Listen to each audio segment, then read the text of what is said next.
ഹരേ കൃഷ്ണ. ഇനിയും നമുക്ക് 51-ാമത്തെ ശ്ലോകം നോക്കാം.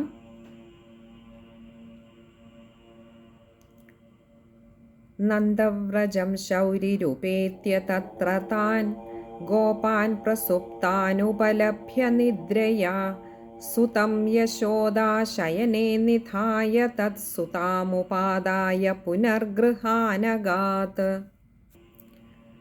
ഇനി നമുക്ക് അതിലെ പദങ്ങളുടെ അർത്ഥം നോക്കാം. അപ്പോൾ ഭഗവാൻ ആ ഉണ്ണിക്കണ്ണനെ എടുത്തിട്ട് വരിക. ഈ ശ്ലോകത്തിൽ ഇവിടെ ഗോകുലത്തിൽ എത്തുന്ന ഒരു കാഴ്ചയാണ് നമ്മൾ കാണുന്നത്. അവിടെ വന്നപ്പോൾ എങ്ങനെയായിരുന്നു എന്നുള്ളതാണ് കാണുന്നത്. നന്ദവ്രജം, ആ നന്ദഗോപരുടെ ഗോകുലത്തിൽ ശൗര്യരുപേത്യ, ശൗരിഹി ഉപേത്യ, ഇങ്ങനെ രണ്ട് വാക്കുകൾ ചേരുന്നതാണ് ശൗര്യരുപേത്യ. ശൗരിഹി എന്നാൽ ആ വസുദേവര്, ഉപേത്യ ചെന്ന, തത്ര അവിടെ, താൻ ആര്. അപ്പോൾ നന്ദഗോപരുടെ ഈ ഒരു ഗോകുലത്തിലേക്ക് വസുദേവർ ആ ഉണ്ണിയെ എടുത്തുകൊണ്ട് വന്നപ്പോൾ അവിടെ ഗോപാൻ പ്രസുപ്താൻ ഉപലഭ്യ നിദ്രയ, താൻ എന്നാൽ ഗോപാൻ എന്നാൽ ആ ഗോപന്മാരെയെല്ലാം പ്രസുപ്താൻ ഉപലഭ്യ, പ്രസുപ്താൻ ഉപലഭ്യ, ഇങ്ങനെ രണ്ട് വാക്കുകൾ ചേരുന്നതാണ് പ്രസുപ്താൻ ഉപലഭ്യ. പ്രസുപ്താൻ നല്ല സുഷുപ്തിയിലായിരുന്നു, നല്ല ഗാഠനിദ്രയിൽ അവരങ്ങനെ ഉറങ്ങിക്കിടക്കുന്നതായിട്ട്, ഉപലഭ്യ കണ്ട് നിദ്രയ എന്നാൽ ഇവിടെ നിദ്രാദേവി എന്ന് പറയുന്നത് ആ യോഗമായയുടെ വൈഭവം കൊണ്ട് തന്നെയാണ് ഇവരെയൊക്കെ ഉറക്കിക്കിടത്തിയത്. നിദ്രയാണ്, നിദ്രാദേവിയാണ് എന്ന് പറയുകയാണ്. അഥവാ ആ യോഗമായാദേവിയുടെ വൈഭവം കൊണ്ടാണ് ഇവിടെയും അവരൊക്കെ ഉറങ്ങിയത്. അവിടെ ഉറങ്ങിയതോ അതും യോഗമായാദേവിയുടെ വൈഭവം ഭഗവാനെ ഇങ്ങോട്ടേക്ക് വരുത്താൻ, ഈ നന്ദഗോകുലത്തിലേക്ക് വരുത്താനായിട്ട് അവിടെ കംസന്റെ കൊട്ടാരത്തിൽ അവരെ ഉറക്കിക്കിടത്തിയതും യോഗമായാദേവിയുടെ വൈഭവം. ഇവിടെ എത്തിയപ്പോൾ ഭഗവാനെ സ്വീകരിക്കാനായി ഇവിടെയും ഇവരെയെല്ലാം, ആ നന്ദഗോപരെ മാത്രമല്ല അവിടെ ഉണ്ടായിരുന്ന എല്ലാ ഗോപന്മാരെയും, ഇവിടെയും ഉണ്ട് ധാരാളം സേവകരുമൊക്കെ. ഇതും നന്ദഗോപരുടെ കൊട്ടാരമാണ്.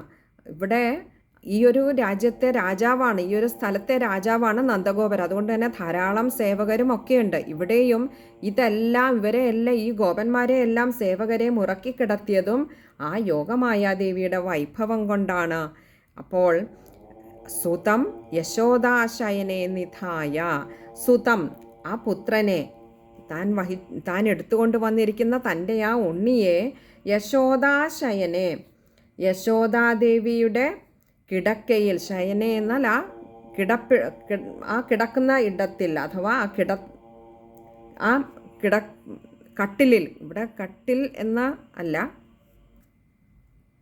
ആ ഒരു ശയിക്കുന്ന ഇടം എവിടെയാണോ അവിടെ നിധായ എന്നാൽ അവിടേക്ക് ആ ഉണ്ണിയെ കിടത്തിയതിന് ശേഷം തത്സുതാമുപാദായ,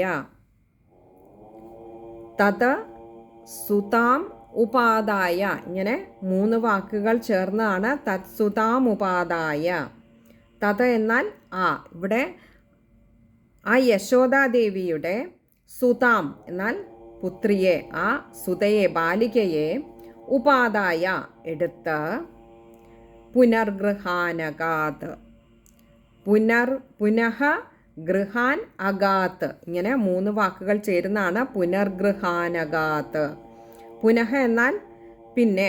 അപ്പോൾ ഇവിടെ ദേവകീദേവിയുടെ പുത്രനെ ഇവിടെ കൊണ്ടുവന്ന് യശോദാദേവിയുടെ അടുത്ത് കൊണ്ടുവന്ന് കിടത്തി, ആ കട്ടിലിൽ കിടത്തിയതിന് ശേഷം, യശോദാദേവിക്ക് അരികിൽ കിടത്തിയതിന് ശേഷം, യശോദാദേവിക്കുണ്ടായ പുത്രിയെ, യശോദാദേവി ഇതൊന്നും അറിയുന്നില്ല. യശോദാദേവി നല്ല ഉറക്കത്തിലാണ്. അതും ഈ യോഗമായാദേവിയുടെ വൈഭവം കൊണ്ടാണ് ഇതൊക്കെ നടന്നിരിക്കുന്നത്. അപ്പോൾ ഈ പുത്രിയെയും എടുത്തുകൊണ്ട്, തൻ്റെ ഉണ്ണിയെ ഇവിടെ കിടത്തിയിട്ട് യശോദാദേവിയുടെ പുത്രിയെയും എടുത്തുകൊണ്ട് പിന്നെ പുനഃ ഗൃഹാനഗാത്, ഗൃഹാൻ എന്നാൽ ഗൃഹത്തിലേക്ക്, അഗാത് തിരികെ പോയി. അപ്പോൾ തിരികെ കംസൻ്റെ കൊട്ടാരത്തിലേക്ക് പോവുകയും ചെയ്യുന്നു. അപ്പോൾ വസുദേവർ ഇവിടെ കൊണ്ടുവന്നിട്ട് ഇവിടെ വരുമ്പോൾ ഇവിടെ എല്ലാ ഗോപന്മാരും ആ നന്ദഗോപരുടെ കൊട്ടാരത്തിലെ സേവകരും എല്ലാവരും തന്നെയും നല്ല ഗാഠനിദ്രയായിരിക്കുന്നു, അഥവാ ആക്കിയിരിക്കുന്നു യോഗമായാദേവി. ആ സമയത്ത് വസുദേവർ ഇവിടെ വരുമ്പോൾ എല്ലാവരും നല്ല ഉറക്കമാണ്. നേരെ ആ ഉണ്ണിയും കൊണ്ട് വന്ന് യശോദാദേവിയുടെ അടുത്ത് വരുമ്പോൾ അവിടെ ഒരു പെൺകുഞ്ഞ്, ഒരു ബാലിക, സുതാം എന്നാ പറഞ്ഞ ഒരു പെൺകുഞ്ഞ് അവിടെ അങ്ങനെ കണ്ണു തുറന്ന് തയ്യാറായി കിടക്കുന്നു. എന്തിനാ?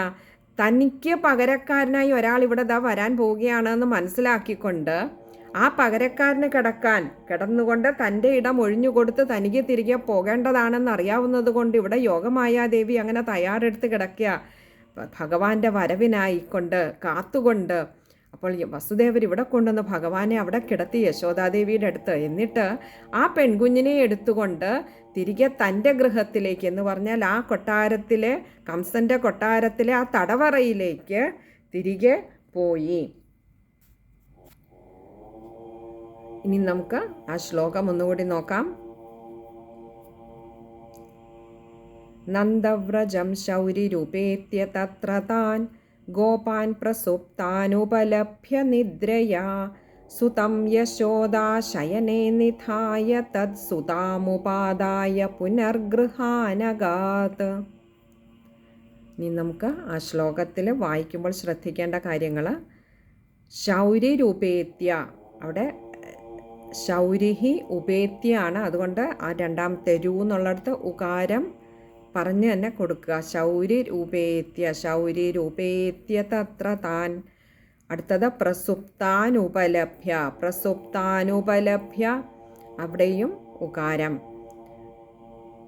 പിന്നെ അതിൻ്റെ അടുത്ത വരിയിലേക്ക് വരുമ്പോൾ തത്സുതാമുപാദായ, അത് സമസ്തപദമാണ്. അതേപോലെ തന്നെ പുനർഗൃഹാനഗാത്, ഇവിടെ തത്സുതാമുപാദായ, അവിടെ തത്സുതാമുപാദായ എന്നെടുക്കല്ലേ, അവിടെ തത്സുതാമുപാദായ ആണ്. അപ്പോൾ മായ്ക്ക് ഉകാരം മകാരം ഒന്ന് കുറച്ചുകൊണ്ട് ഉകാരം കൂട്ടി പറഞ്ഞാൽ വായിച്ചാൽ മതിയാവും. അതുപോലെ പുനർഗൃഹാനഗാത്, ആ നായ്ക്ക് പുനർഗൃഹാൻ അഗാത്ത്, അപ്പോൾ ആ നായ്ക്ക് അകാരം കൊടുത്ത് വായിക്കാൻ ശ്രമിക്കുക, പുനർഗൃഹാനഗാത്ത്. ഇത്രയും കാര്യങ്ങളാണ് ഈ ഒരു ശ്ലോകം വായിക്കുമ്പോൾ ശ്രദ്ധിക്കാനായിട്ടുള്ളത്. പൊതുവെ എളുപ്പമുള്ള ഒരു ശ്ലോകമാണ്. സമസ്ത പദങ്ങൾ ഉണ്ടെങ്കിലും എളുപ്പമുള്ളതാണ് ഇതിൽ.